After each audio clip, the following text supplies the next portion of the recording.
Is Moonlighter chewing you up and spitting you out at the beginning? My name's Killer Fat Joe and I'm going to give you 10 tips for shop level 1 in the Golem dungeon. Now this is a tip video and not a complete how to beat the game. It's not my intention to spoil the entire game for you, only to give you the hints to put you in the right direction. So for the sake of easiness, we will cover the first few tips for the merchant part of the game. Especially this early on, you won't have too much to worry about with the shop. Tip number 1, get some shops. So after your first few attempts of selling and exploring into the dungeon, you need to start investing in the 2 cheapest stores. Start with Heiress of the Wooden Hat, since she can brew potions for you for relatively cheap. Next up, grab Andre the Blacksmith, since you can craft better gear with him to clear the dungeons. Now during the tutorial it briefly went over your notebook but didn't really explain how it worked. This is kind of why I'm not really counting it as a tip, but anyway, while you are placing objects you can press whichever hotkey preset you are using to pull out your merchant notebook. This opens up a list of items that are found in each dungeon, revealing themselves once you find them. Now you can order it in value from either least to greatest or vice versa by clicking the icon at the top. Based on the expression, this gives you a rough idea of how expensive each item you salvage in the dungeon is, and from there you can figure out the optimal selling price. When you first start you don't realize some items can be used in crafting, since those items usually sell for a good amount. After you get Andre the Blacksmith, do yourself a favor and go through the items you can craft.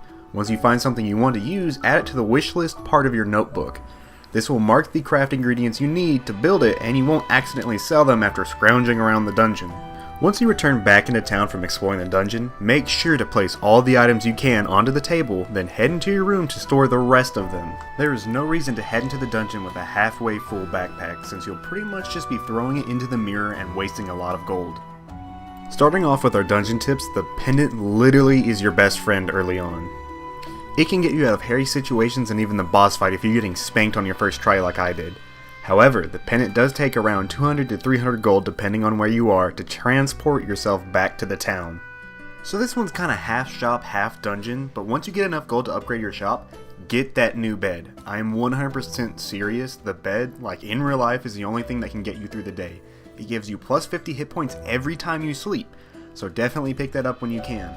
So for weapons, the training sword is a good starting weapon, but you will need to have at least a tier 2 weapon to be able to blow through the rest of the boss in the dungeon easily. I personally don't like the sword and shield combo. I think that the range is absolutely abysmal. The big sword is pretty easy to come by and does a lot of damage, but I feel like the spears give you the most bang for your buck.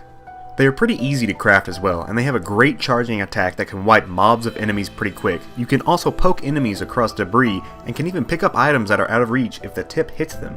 As a side note, I would like to say that I haven't tried all the weapons and armor yet. The fighting gloves and bows are things that I haven't bought yet, but I'm going to try soon. There are multiple enemy types throughout the dungeons, but these guys right here are the absolute worst in Golem Dungeon. They fly above you and dive down at you. You can dodge and get a few hits after, or switch to the sword and shield type. Blocking the dive you can immediately attack after. These guys are about the only ones I had a lot of trouble with in the beginning, since they can only be hit when they dive down. I mainly use a Dark Souls route and just dodge all the time. Speaking of dodging, this is the best way to avoid damage. You can go right through enemies and can even nab a few hits after they attack. This is really the best way to attack any enemy type in Golem Dungeon. For tip number 9, pay attention to your environment. Some pots can be broken to give you items such as potions. There are also skeletons littered throughout the dungeon floors. Make sure to hit these grabs to grab maybe broken equipment or even notes from crazy old Pete. Honored be his name. Finally, the last tip I have is completely about chest. In the Golem dungeon there are 3 types of chest: bronze, silver, and gold, with gold chests giving items that are the best and most expensive. However, most chests have items in them that are cursed or have special conditions on them. Each one varies but can be seen by hovering over the item for a bit. You can experiment in different ways and you can even farm really expensive items with one of the special conditions. Another item you get on the 3rd floor is called the Catalyst. Unlike the pendant, this equipment item allows you to return back to the spot you left the dungeon, so you could have a map of the area you just explored and get to do all the chests again. However, the Catalyst is expensive compared to the pendant. Well, that's really all I've got. If you made it this far, thank you so much for watching. I've been having a blast playing Moonlighter and will definitely be doing more tips for each level of the shop and each dungeon.